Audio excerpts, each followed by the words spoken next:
Top está de volta e agora vamos falar sobre... A gente vai falar sobre olfato. O Dr. Jamal Azam, otorrinolaringologista, ensina treinamento olfativo. Bem-vindo, boa tarde. Gisele, boa tarde a todos que estão nos assistindo. Bom, não dá para falar de olfato e não falar, né, que é um dos sintomas do Covid-19, então vamos começar falando sobre ele. Por que acontece das pessoas perderem o olfato quando tem, devido ao Covid-19? Isso, o que acontece nessa doença é que o vírus, ele tem uma predileção pelas células do olfato. Vamos ver onde ficam as células do olfato dentro do agora, nariz. gente, ó. Aqui é um corte de lado, nós temos o nariz, a boca, o queixo. E as células do olfato ficam bem escondidas aqui em cima do nariz, embaixo do cérebro. E essa parte pequenininha aí, É né, pequenininho, então já é difícil naturalmente o ar chegar aqui. E se o vírus chegar neste nervo através do sangue, inflamar o nervo, como o acesso às substâncias já é naturalmente dificultado, ele inflamado piora tudo e pode então diminuir uma função primordial para o ser humano, que é o olfato. Tá, e como é feito esse treinamento para voltar? Por exemplo, a pessoa contraiu, né, tem o Covid-19, mas já se curou do Covid, mas continua sem sentir o cheiro das coisas, sem ter olfato. Perfeito. Como que é feito esse treinamento? Isso é muito interessante que você falou, porque muitas pessoas ficam com sequelas de longo prazo e acham que ainda estão com o Covid-19. Mas você falou certo, a Covid curou, as sequelas podem ficar. Então, o que a gente tem que trabalhar é evitar com que as sequelas existam. Agora, se elas acontecerem, a gente vai, então, restabelecer ao máximo e o mais rápido possível a função do ser humano. Quanto tempo leva? Ou é de pessoa para pessoa? Tudo é muito individual, né? Tudo é muito individual. Nós mesmos estamos aprendendo com essa doença, mas o treinamento olfativo, ele deve se iniciar depois do quadro agudo da Covid-19. Então, depois que a pessoa teve alta da Covid-19, geralmente no mínimo 2 semanas depois, aí a gente pode começar o treinamento olfativo. Então, nós vamos estimular um nervo que está dormindo. Sabe uma fisioterapia de alguém que teve um derrame cerebral? Ele não consegue mexer. Aí você fica estimulando. A pessoa, às vezes, fica meio frustrada no começo, porque ela não consegue, mas o estímulo é importante.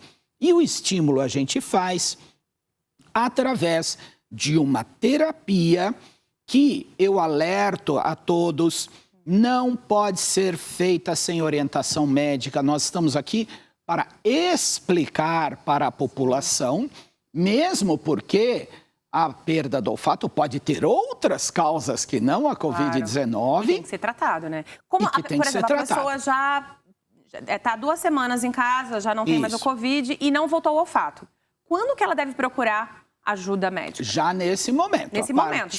Não voltou ao olfato, está na hora de procurar. Já está na hora de procurar o médico. Aí o médico, se julgar que existe a indicação, a gente faz o seguinte. Em primeiro lugar, nós vamos separar frasquinhos. Esses frasquinhos podem ser da forma que a pessoa quiser, não precisa ser desse tamanho, pode ser maior, menor. E nós vamos colocar dentro dos frascos substâncias com odores marcantes. Odores que a pessoa sinta mesmo. E que ela esteja acostumada. O café. Café. Canela, aquele é canela, ó. Não é? Canela. Esse terceiro é o quê? Esse aqui é pasta de dente. Pasta de dente. Pasta de dente não tem um cheirinho? Cheiro super forte.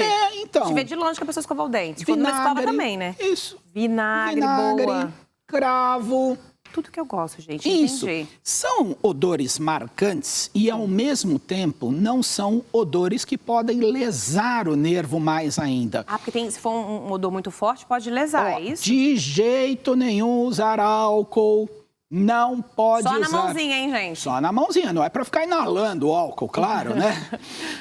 Não é para inalar, não é para então quer dizer que o cheiro do álcool, então, Se a pessoa ficar inalando, nós vamos mostrar como é. Toma banho hoje de álcool, Não, mas é bem diferente. Tá, mas quem não tem problema não precisa se preocupar com ter problema de olfato, não. Não há problema nenhum. O que não pode, por exemplo, agora. É fazer como eu vou fazer aqui, né? Como eu vou te ensinar. É ficar cheirando assim. Você não pode pegar o álcool, passar na mão e ficar cheirando. O que acontece, por exemplo, em loja de perfumes, que a gente cheirou um perfume, cheirou outro, tem uma hora que você não sente mais nada. Isso. Por que acontece isso? Porque o nervo do olfato, ele se cansa. Naturalmente, o olfato é um sentido não tão desenvolvido no ser humano. Em alguns animais, sim, mas no ser humano, não. Por quê? Porque você tem dificuldade do ar chegar lá em cima. O ar muitas vezes não circula, por isso que para você sentir entre um perfume e outro, você às vezes tem que cheirar o café para aquilo neutralizar. Faz mal, não faz mal sob hipótese nenhuma. Tá. No caso do treinamento olfativo, o odor não pode ser muito forte, então não pode pôr desinfetante, não pode pôr gasolina, não pode pôr álcool, não pode pôr amoníaco, cloro, coisas que são irritantes, mas sim, como eu disse, odores marcantes que a pessoa conheça. Pode pôr, por exemplo, alho em pó, orégano, cheirinho bom. hortelã seco, manjericão seco. Você pode alternar de acordo com a evolução do tratamento. Quanto tempo dura mais ou menos o tratamento? Aí, ou o treinamento, né? Isso depende. Então, mas mais ou menos, assim, só pra gente ter uma noção. Olha, eu diria que para a perda total do olfato, não espere um resultado antes de 2 a 3 meses. 2 a 3 meses, demora bastante. Demora bastante. Agora, uma coisa, não é de Covid, por exemplo. Uma amiga minha, quando era criança, a casa pegou fogo e ela perdeu o olfato. Isso. E aí ela não sentia cheiro de nada mais. Mas isso por causa do trauma. Que ela, não sei se ela bloqueou, que ela lembrava, ela descobriu isso em terapia. Por que acontece isso? O cérebro bloqueia mesmo para não sentir cheiro de nada por causa de um incidente? Pode haver um bloqueio psicológico e pode ter também a lesão do nervo olfatório, tanto pela fumaça quanto pelo calor. Ou seja, não é normal, tem que procurar, né? Porque ela ficou com isso um tempão, agora que ela voltou, pode ser. Buscou ajuda. Por que ela tem que buscar ajuda? Agora, uma noção muito importante, gente. A rigor, o olfato no ser humano, ele é um sentido de proteção. Nosso olfato não foi feito para sentir cheiro bom, foi feito para sentir cheiro ruim. Tá vendo, gente? Quando alguém fala pra vocês tomar banho, fala, não, meu amor, você foi feito para sentir cheiro ruim, foi para sentir cheiro bom. É isso mesmo. Por isso que eu trouxe uma imagem de comida podre aqui. Por quê? Porque a pessoa que não sente olfato, geralmente não sente o paladar, e ela pode, então, ingerir comidas podres sem perceber. Isso acontece com enorme frequência. Já vou dar a dica para quem está com olfato ou paladar diminuído. Tudo que cozinhar e colocar na geladeira e guardar, pegue uma etiquetazinha, anote a data que você fez. Porque às vezes você coloca lá no fundo, esquece, e aquilo pode estragar e você pode não perceber. Então coloque a data, se tiver alguém ao seu lado que possa testar a comida antes. Por quê? A perda do olfato pode levar a acidentes domésticos, como, por exemplo, vazamento de gás que o fogão apagou, a pessoa não percebeu, é verdade. Ela não sente o cheiro. A própria panela que queimou, a pessoa não sente o cheiro. Pode colocar a pessoa, então, em risco e pode também acabar levando a pessoa a longo prazo. Agora eu vou falar uma coisa meio chata. Não, mas tem que falar, doutor. Fala logo, acho que é a verdade, lógico. A pessoa pode entrar em depressão. Por não sentir o cheiro. Olha que coisa, né? Porque, veja, o cheiro é algo que a gente está acostumado a ser algo tão bom. Né? Então, o odor, o cheiro, ele é importante até no relacionamento sexual. E os feromônios, né, que são hormônios que são inalados. Sim. Agora, imagina. E o comfort também, né? Por exemplo, o bolinho, né? Aquele bolinho ficando pronto, lembra de quem? Da mãe, da avó, o chá. Cheirinho de casa de vó, gente. Todo mundo já sente. E o bebê? É verdade. Eu não quero cheirar o bebê. Agora, uma coisa, doutor. Tem gente que tem o olfato mais trabalhado, por exemplo. Sim. os perfumistas, que fazem Claro. os perfumes, têm um olfato mais trabalhado. Eu não chego a ser uma perfumista, mas, por exemplo, eu sinto o cheiro de longe. Por exemplo, eu sinto um cheiro do perfume, eu sei se tem a baunilha, que eu tanto gosto.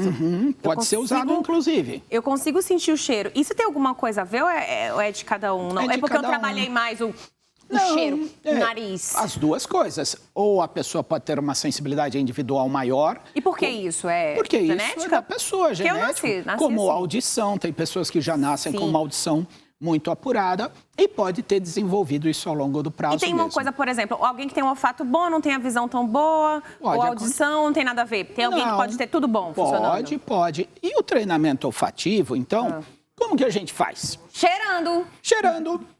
Pega o frasquinho, abre o frasquinho e inala profundamente 3 vezes. Então, eu vou te ensinar, depois você faz, Vou tá bom? fazer. Ó, De longe. 3 vezes. Tem todo um.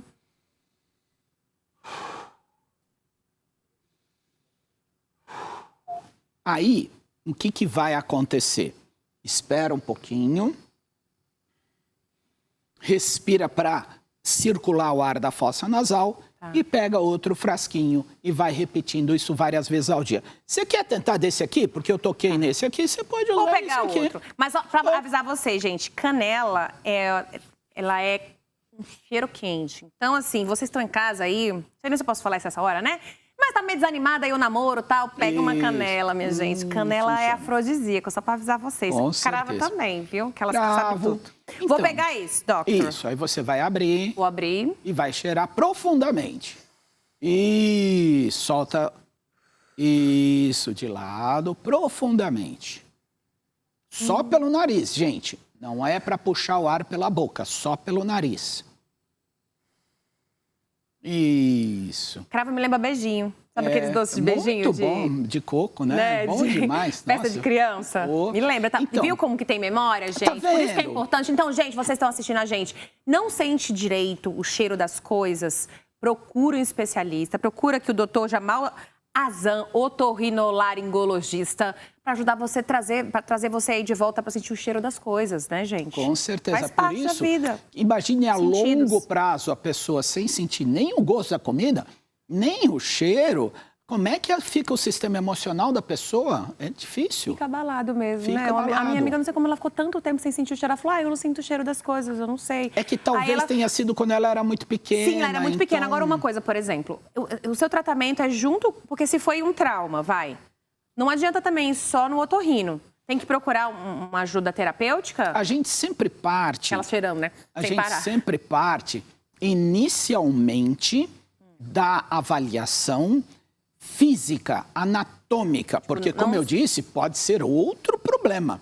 Eu preciso fazer uma avaliação clínica. Sabe uma curiosidade aqui? Perda de olfato pode ser o primeiro sinal de doença de Parkinson, Olha, que é não aquela sabia. doença que a pessoa Sim. faz movimentos repetidos.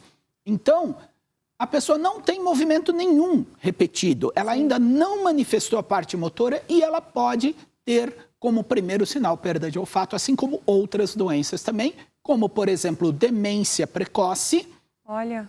pode se iniciar com perda de olfato. Então, não é que perdeu o olfato, vai lá e fazer treinamento olfativo. Calma, primeiro investigar. Se houver necessidade de um suporte psiquiátrico ou psicológico, claro, com certeza será feito. Tá bom, doutor, qualquer caso é reversível? Não sabemos ainda, nós não temos tempo suficiente para dizer se a Eu não gente digo nem reverte só todos. em relação ao Covid, mas assim, né? Qualquer caso é reversível ou não? Depende de cada um tem também. casos que são muito difíceis, como, por exemplo, traumas de crânio, quando a pessoa tem um acidente de carro e fratura o crânio e corta o nervo no meio. Aí fica mais difícil reverter. Então, não tem, aí nesse caso não tem treinamento? Eu diria sempre, Gisele, que a gente não pode fechar as portas para o destino, para o futuro. A gente E não medicina, sabe. então, né? Eu jamais fecharia a porta de um paciente e diria não tem cura. Eu diria, enquanto ele está vivo, eu vou tentar e eu vou ajudar. Muito bem, doutor. Enquanto a vida há esperança. Sempre. Bom, os seus contatos, doutor Jamal Azan, otorrinolaringologista. Isso, o mais fácil é meu site jamal.com.br. É fácil. jamal.com.br. Tem o @doutorjamal no Instagram. tem o Facebook, mas o site é o mais fácil e um canal do YouTube, se você se inscrever, já tem mais de 115 mil inscritos, tem mais de 300 vídeos, alguns nossos aqui. Gente, ele já veio aqui. Já. Como eu esqueci de falar, quem faz aquela cirurgia, desvio de séptico, enfim, Isso. perde também o olfato, não? Não é para perder. Não é para perder. Pode ser aquelas efeito... estéticas também que põe empinar o nariz. Não é para perder. Isso pode acontecer, é raríssimo acontecer e não é algo comum de jeito nenhum. Tá. O exame que todo mundo faz, né? O exame do Covid. Ele também não tem nada a ver, não pode machucar. Se Até for... pode, existe Olha aí, caso sabe por quê? descrito. Porque assim, eu já fiz vários testes, né, gente? A gente tá aqui trabalhando, tá na ativa, tem que natural. ficar fazendo teste direto. Alguns eu não senti nada. Outros eu falei, o que é isso? Devolve meu cérebro. Foi o cérebro junto. Isso. Por quê? Depende do profissional, Depende do profissional. Mas pode machucar, então?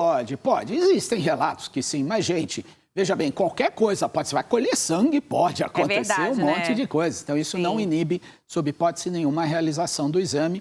Enfim, nós trabalhamos com pessoas, com materiais diferentes e a gente tem que sim confiar na medicina, confiar em todos os profissionais da área da saúde, que eu queria só aproveitar 3 segundinhos, fazer uma homenagem a todos os profissionais da saúde.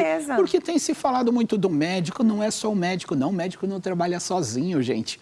Então, todos aqueles que estão envolvidos, o médico, a enfermeira, o fisioterapeuta, o segurança que nos ajuda tanto, a recepcionista, a limpeza, todo mundo está de parabéns por segurar essa bronca tão difícil que a gente está vivendo nessa pandemia. Boa, doutor, estamos todos exaustos, cansados? Sempre. Fortes, porém exaustos, exaustos, porém fortes. É sempre com esperança. Muito obrigada, viu? Uma honra estar aqui com vocês.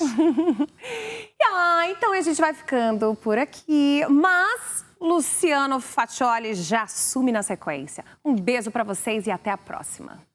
Oi, pessoal, tudo bem? Hoje o assunto nessa parte, que é a parte mais informativa, mais legal da Tarde Top. Falo isso todo dia. Gisele, não fique brava. Nani Venâncio, não fique brava também, mas essa parte da Tarde Top é a mais legal aqui na Rede Brasil de Televisão. Estou brincando com vocês, hein? A você que nos vê em qualquer lugar do Brasil, pela rbtv.com.br, no canal Rede Brasil, no 50.1, de todas as maneiras, muito obrigado, hein? Eu tenho o prazer de receber mais uma vez a doutora Vanessa Gantimanes Muniz. Hoje o assunto é condomínio de um lado, pandemia de outro. Deveres, obrigações e bom senso também. A doutora Vanessa, que além de advogada, é síndica profissional. Já falo o contato aqui na abertura do nosso papo, www.vanessamuniz, no final, vanessamuniz.com.br.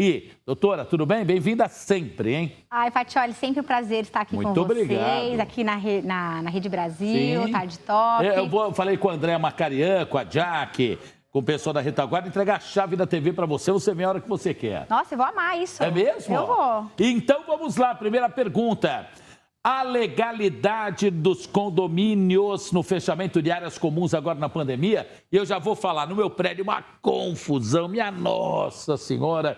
Ai, porque abre a piscina, fecha a piscina, abre a academia, fecha a academia, abre a brinquedoteca, fecha a brinquedoteca. Ave Maria, não se chega a uma conclusão. Até chegaram, vai. Mas como é que é? Tem uma regra ou não tem?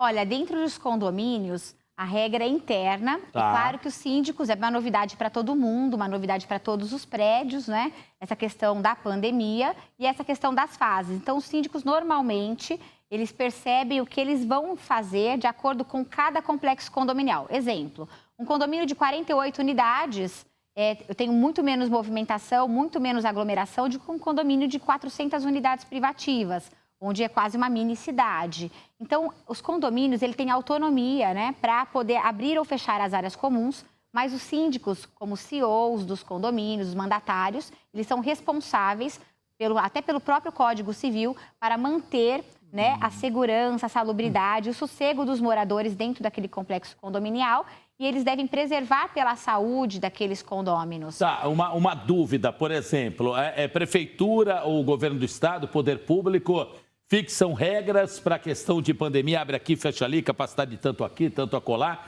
Isso tem incidência, tem autoridade, está acima de todo e qualquer condomínio ou nada a ver? Da porta para dentro, né? como se diz, cada um manda no seu nariz. Da porta para dentro, regras privadas. Ah, tá. Então, mas, claro, é uma novidade para todos. Então, os síndicos, eles acabam se baseando também nas recomendações sanitárias, nessa questão das fases. No bom senso, seria? No bom senso, porque é difícil você tomar qualquer medida. Hoje, a gente teve que aprender a jogar jogando. Sim. Né? Então, ninguém trocar tinha... o pneu do carro com o carro em movimento. Com o carro em né? movimento. É muito complicado, né? Muitos moradores ficam revoltados, inclusive, com o fechamento de áreas comuns, mas eles não estão preocupados. Eu falo que eles se preocupam com o direito umbilical, né? O próprio umbigo, o próprio mundinho, mas não estão pensando na questão coletiva. Tá. Né? Porque... Ó, doutora, quais as situações que são as mais inusitadas e cruéis dos moradores com a pandemia nos condomínios onde moram? Que exemplos você tem, como advogada, como síndica profissional, tem especialmente pela pauta de hoje, de exemplos práticos de um ano para cá, de março do outro ano para cá, aliás, mais de um ano, né? Quando começou em março do ano passado, alguns moradores me procuraram e disseram assim, olha, tranquem do lado de fora todos os moradores que estiverem com Covid. Cruel isso, né? Não, imagine só morrer de Covid, isso logo no ano passado, né? E aí eu falava, mas isso é desumano? Não, a gente não pode fazer isso. Olha, demitam todos os empregados do condomínio que estiverem com Covid, porque afinal a gente não quer morrer. Tá. Então chegaram a falar essas coisas comigo. No meu, chegaram um período a proibir a entrada de prestadores de serviço, um encanador, eletricista, uma entrega de imóveis, de algo assim, porque, na dúvida de que se essas pessoas estão contaminadas ou não, na dúvida não entra. Fizeram isso por uma época, por um período. No caso, assim, não há uma proibição para as obras, mas uma recomendação da suspensão. No meu prédio foram suspensas. Nos meus condomínios é o que eu fiz. A gente não proibiu, a gente recomendou, não é? E depois a gente fez o seguinte, delimitou horários por conta das pessoas que estavam em home office, em homeschooling, estudando, trabalhando por conta do barulho. Imagina uma britadeira e você numa reunião. Então a gente fez algumas limitações para poder atender a todos. Mas, assim, as questões mais bizarras são as questões do egoísmo, da crueldade humana, que mesmo os moradores, mesmo os moradores com as máscaras, eles mostraram as faces, as verdadeiras faces nesses momentos. Tá, uma dúvida ainda bem detalhista até, né? E para quem mora em edifício com piscina, né? Ou para quem não mora também ficar sabendo, né? Alguns prédios limitaram horários, então é um morador ou dois ou três, enfim, um determinado limite por horário. E aí no site da administradora, de alguma maneira, você antecipa e agenda, assim como na academia. Essa é a melhor maneira? Eu entendo que sim. Eu tenho aplicativos de conectividade condominial que você consegue fazer no aplicativo do condomínio os agendamentos e a gente fez um plano de flexibilização. Quando a gente fechou tudo, em alguns condomínios a gente chegou a fechar tudo, a gente foi fazendo os planos de acordo com as fases até do próprio governo, abusando dessas questões de fases. E aí aumentando ou diminuindo a capacidade de determinados locais. Então imagine só, uma academia que cabem somente 6 pessoas para não criar aglomeração. Então o aplicativo já está lá, olha, 3 unidades privativas, então pode ir, por exemplo, o filho, a mãe e o pai, assim, 2 pessoas por unidade, para que todos tenham acesso e utilizem. Então é o meio mais fácil de você regrar, de você também fazer com que todos possam ter a oportunidade de fazer os agendamentos e utilizar aquela área. Doutora Vanessa, como é que os síndicos, mais ou menos você já falou, mas tudo bem, para reforçar, como os síndicos estão contornando essas alterações das fases governamentais dentro dos prédios, hein? Essas mudanças, abre aqui, fecha ali, aumenta, diminui e por aí vai. Ele tem que ficar conectado com o que diz os governantes, para a gente poder estar antenado com relação a essas fases. E assim, tem que respirar muito, né? Porque a gente nunca vai agradar todo mundo, impossível agradar a todos, mas assim, tem que ter um dinamismo terrível, porque muda uma regra numa sexta-feira, e aí na segunda, domingo, você já tem que estar com tudo pronto. Imagine, eu tenho mais de 1.000 unidades privativas que eu cuido. Então, você imagine cuidar desses anseios de toda a massa condominial. Acabou de sair uma notícia na televisão, o morador já está mandando o WhatsApp, já está ligando, dizendo que ele já quer que resolva. Por acaso, nesses condomínios que você administra ou que é síndica profissional, deve ter, imagino, né? Médicos, né? Que moram médicos, vai. De repente, infectologistas que conhecem, lógico, muito mais do que todos nós, essa questão da pandemia. Esses são os que mais reclamam ou contestam algumas decisões ou bobagem? Olha, parece brincadeira, mas esses médicos, essas pessoas ligadas à saúde, eles querem as áreas todas fechadas. Tá. Né? Então, eles colaboram com a gestão nesse sentido, mas não se manifestam. Na dividida, você não é médica, mas não se manifestam.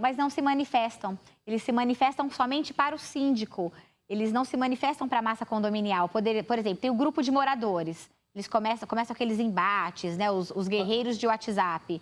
E os médicos poderiam dar opinião ali, olha, eu sou da área médica ou sou da área da saúde. Não se manifestam, não colaboram com o síndico, que muitas vezes fica sozinho. Tá, né? Mas não se manifestam para você? Para mim, se manifestam. Então, não é o que basta? Então, não é, Por quê? porque são muitas pessoas dentro de um condomínio. Então, você tem que criar regras que seja comum a todos eles. Vamos lá, ainda insistindo no tema, mas a partir de uma reivindicação, de um posicionamento de médicos, moradores, infectologistas ainda, insisto, não é?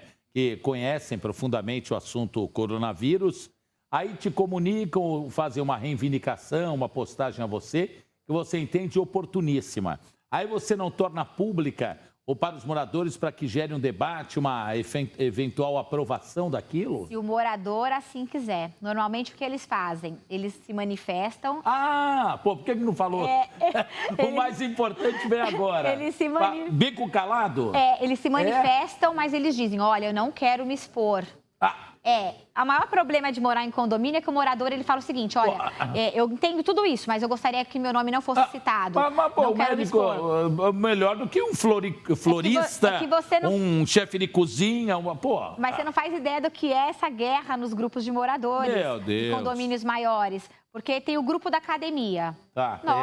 O grupo da academia quer academia aberta, quer que tudo funcione perfeitamente. E aí você limita. Quem é você para limitar? Eu quero meu personal trainer comigo. Aí você diz, olha, tem uma limitação para não gerar aglomeração, evitar a disseminação do vírus. E a gente prioriza os moradores e não pessoas de fora. A gente prioriza o coletivo e não só o individual. Eles ficam muito bravos. Teve um caso, anteontem, um morador disse assim para mim, olha, se você não resolver as questões da academia, eu nunca mais voto em você. Aí eu disse, fique à vontade. Nossa, não vou dormir um mês, você falou? Não vou dormir, né? Fique à vontade, o senhor não precisa votar. O senhor não vai me comprar para resolver as suas questões particulares.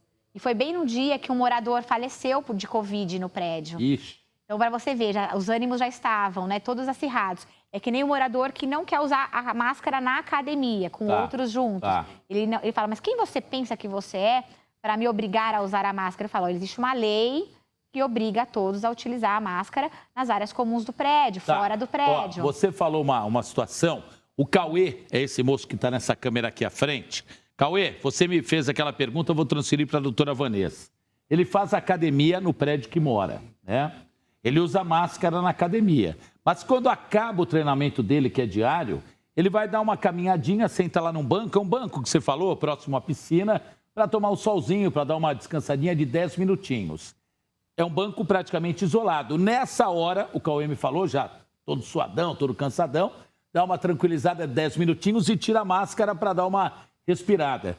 Teve a atenção dele chamada por um morador. E aí? O morador está certo, o Cauê está certo, esse imbróglio que é muito comum, porque no meu prédio já aconteceu. Um dia cheguei cansadão, fazer uma caminhadinha no bairro, sentei, tirei um pouquinho a máscara, o morador me olhou feio, falei, e aí, quer falar alguma coisa? Mas senti que era isso. O que você explica nesse caso? Então, nesse caso, o morador, estando nas áreas comuns, ele tem que estar com a máscara. Mas bom, se bem que também estou dando um exemplo errado. Ele falou que 10, né? 10 minutinhos. Olha, mas morador é assim, ele fotografa e faz denúncias para o síndico. E aí você recebe uma denúncia de um morador que está na área comum sem a máscara. Você não vai verificar, às vezes as câmeras nem chegam a verificar o quanto que ele ficou sem a máscara, por exemplo. Mostra que cometeu a infração, acabou. Então, a gente não consegue verificar, por exemplo, questões subjetivas. Quanto tempo ficou, por que ficou. Imagine, um prédio de 400 famílias, né? Já temos lá mais de 3 mil pessoas morando, por exemplo. Como é que você vai ter esse controle todo? Então, a gente conta muito com o bom senso dos moradores ao cumprimento das regras, só que bom senso não compra no supermercado, não é? E aí você fica... sabe melhor do que eu. Eu sei. E olha o que a gente sofre. Qual foi? Essas perguntas são as que eu mais gosto. Não essas que eu fiz aqui na liçãozinha de casa, mas umas que eu vou aqui. O Tico e o Teco vão me alertando. Pergunta isso, pergunta aquilo, né? Conte uma história, por favor, de mais de um ano para cá, quando começou a pandemia. Uma história que, por conta da pandemia, falei o quê? Pandemia? Chamou a sua atenção e por quê? Vai, uma ou mais de uma? Olha, foram vários casos, questões de humanidade. Eu gosto sempre de falar dessa questão da humanidade, né? Pessoas incríveis que colaboraram com a alimentação dos funcionários que passaram por crises também. Porque, às vezes, eu tenho uma faxineira no condomínio que a única renda é aquele condomínio. O marido ficou desempregado. Então, criou-se um grupo de moradores para colaborar com a educação dos filhos que ficaram sem estudar, compraram tablets, fizeram assinatura para aquela positivo, para poder ter sinal de internet, mostrando a humanidade. Olha, meu filho não está estudando, o seu tá, mas vamos então resolver essa questão, ajudando os moradores. Teve um morador que todos os meses, na questão da pandemia, por conta do número de volume de correspondências e mercadorias que chegavam para a unidade dele, ele dava lá R$ 2.400 todos os meses para o pessoal da portaria dividir, para ajudar. Ele falava, olha, eu sei o trabalho aumentou de vocês, tem muito mais coisas chegando. Então, teve questões de humanidade que me mostraram.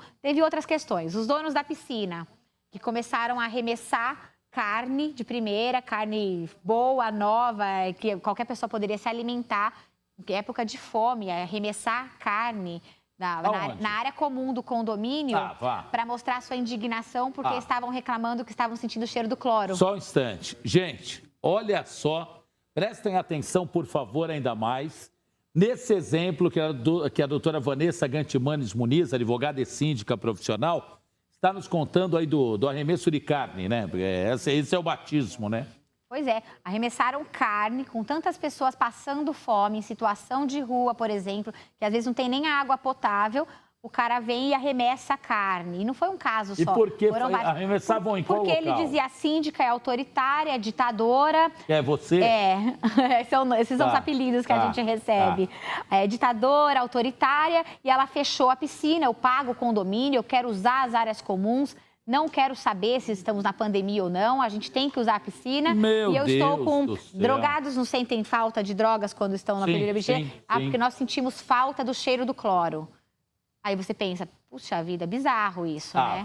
Bom, verdade. Você está contando, É real. Em prédio, como eu falo, o Rony que gosta aqui em uma de nossas câmeras, em prédio de bacana? Sim, pessoas que se acham mais que os outros. É brincadeira. Pois é. É brincadeira.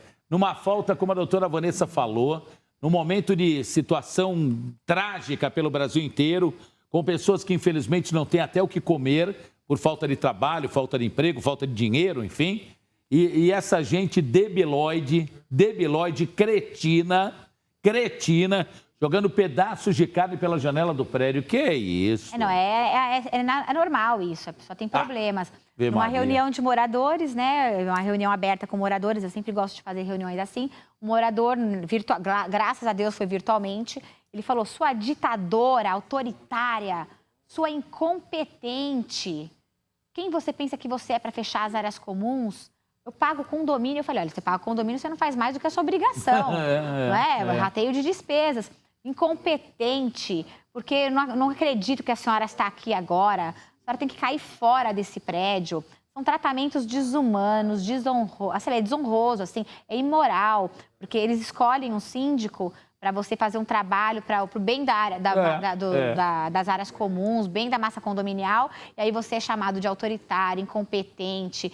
Já me chamaram de palavrões, né, que eu não sei se posso falar, mas palavrões, assim, que foge do normal, da normalidade. E o que eu percebi é assim, eles pensam assim, e eles falam, enfiam o dedo e falam, paga o seu salário. Eu falo, primeiro que eu não é salário, né, ser síndico vem da lei, é cargo eletivo, vem do código, não é empregado CLT que você vai e demite, não, é eleito, você escolheu para a pessoa estar ali. Aí eles querem fazer valer os seus direitos umbilicais, maltratando o síndico. Teve um outro caso... já é a segunda vez que ela comenta. Direitos umbilicais. Sensacional, boa. Teve um outro caso, um rapaz... Eu mandei um comunicado para toda a massa condominial solicitando aos moradores que retirassem todos os calçados que ficam nos halls, né? Por quê? Porque as pessoas... muita gente tem feito, Sim, porque assim, né? o morador ele tem medo de pegar Covid, mas ele está pouco se lixando para o funcionário. E eu tenho que pensar em todos, tanto no morador como nos funcionários. E aí eu pedi para todos, comuniquei, para que todos retirassem os calçados, porque atrapalhava a limpeza. Imagine o funcionário agachar, ficar retirando. O cara tem chulé, micose, pode estar com Covid. Por que o funcionário tem que pôr a mão no calçado do morador? Por que o morador precisa deixar o funcionário passar por isso? É nojento isso, desculpe. Sim. Aí eu mandei a comunicação. Os que não retiraram, o que eu fiz? Mandei uma advertência. Morador me chamou de incompetente por telefone, disse retire imediatamente essa advertência. E aí, para minha surpresa, eu estava na administração interna no dia, o morador veio querer me bater. Ele botou o corpo na minha frente e falou agora... Olha, é o fim da picada, é o fim da picada. Pois é. Ele me ameaçou, eu comecei a gritar o segurança, porque olha, gente, eu sou média, sou pequena, eu tenho nem uns 60 de altura. Um morador alto, forte, coloca o corpo dele na minha frente e fala, você desligou o telefone na minha cara? Eu falei, sim, o senhor começou a me maltratar e eu não sou paga para ser tratada dessa forma. Ele falou, agora você vai ver o que é bom para tosse, eu vou quebrar sua cara.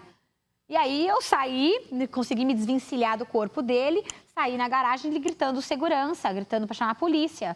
Porque como é que eu vou me defender de um homem? Olha, eu posso ser forte, posso ser corajosa, mas eu não consigo para algumas situações. Quando acontecer isso outra vez, Marcelão, Cauê, Borel e o Rony e eu também, a gente vai te defender. O que você acha? Eu acho ótimo. Então vamos fazer esse esforço. A gente tem que, sabe, hoje o meu papel como síndica é tentar moralizar as coisas. O Ivo Barreto está no meu ponto que vai também. Vamos, todo mundo. Ivo. Eu preciso de ajuda. Filipinho também vai. Eu acho indecente isso. É criminoso isso, é indecente. Você vê, eu estou lá para defender os interesses de todos. E acontece uma coisa dessas, não dá, sabe?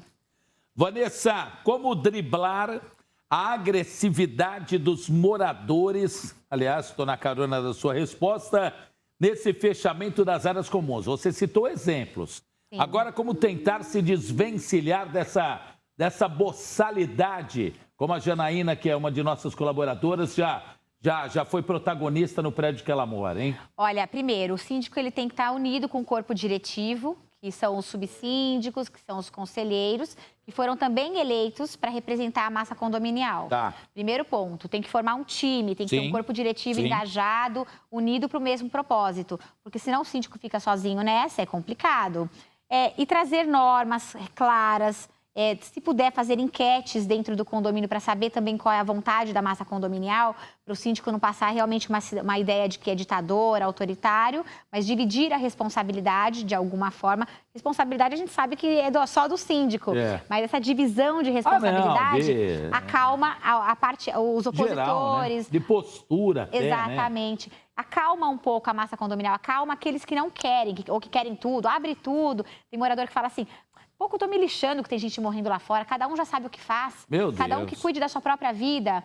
Só que aí você vê um morador saindo do prédio morto. Aí você fala, puxa, foi Covid? Foi Covid. E aqueles moradores, pior.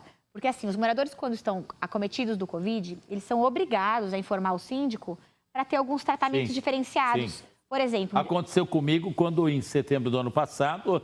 Infectado, comuniquei ao síndico de meu prédio. Sim, porque aí, olha, pensa só, você vai infectado descer para buscar uma mercadoria? Não, você recebe na sua casa, o seu lixo é separado, descartado de forma diferenciada, tem todo um tratamento de humanidade, de respeito pelo seu próximo. E foi exatamente o que aconteceu quando eu me infectei no prédio em que moro. Sim. Doutora Vanessa Gantimanes Muniz, síndica profissional e advogada. Aquela pergunta que eu nunca te fiz. O que mais te agrada, síndica profissional ou advogada? Olha, eu amo ser advogada, mas a minha paixão é ser síndica. Ah, é? Eu acho apaixonante, porque se não tivesse paixão, com certeza eu já teria abandonado essa carreira muito antes.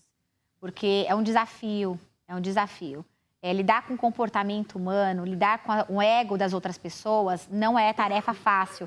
Eu como advogada, as pessoas falam assim, doutora Vanessa, É Vanessa advogada. Tanto é que eu nem gosto que me chamem de doutora. Pô, só me avisou porque agora. Avisei antes já. Mas não espalha que é chato. Não, mas não tem problema. É uma profissão digna como a de qualquer outra pessoa. A diferença é que eu sou advogada. Como síndica, se você não tiver paixão, não dá certo. Por quê? Porque lidar com o ego, gerenciar o ego das pessoas não é tarefa fácil. E olha, vou lhe falar para finalizar. O Rony, um dos nossos cinegrafistas, como eu já falei, Marcelão, Cauê, Borel, são todos muito observadores. Eles sempre me falaram das vezes anteriores que você esteve aqui. Caramba, a Vanessa é uma apaixonada pelo que faz. A paixão rege a vida dela. Pois Acertaram, né? Acertaram. Seus contatos, doutora Vanessa Gantimanes Muniz? O meu site, você falou, www.vanessamuniz.com.br. Tem o programa do Condomínio Informal no canal Conde TV, do YouTube, todas as quintas-feiras ao meio-dia. O meu celular, 11 99607 5942. Vanessa... não vou na saída da fora, que é chato, né? Vanessa Gantimanes Muniz, advogada e síndica profissional. Essa foi boa, hein? Bateu um papo com a gente. Voltamos depois do intervalo com mais informações. Tarde Top, aqui na Rede Brasil de Televisão. Até já!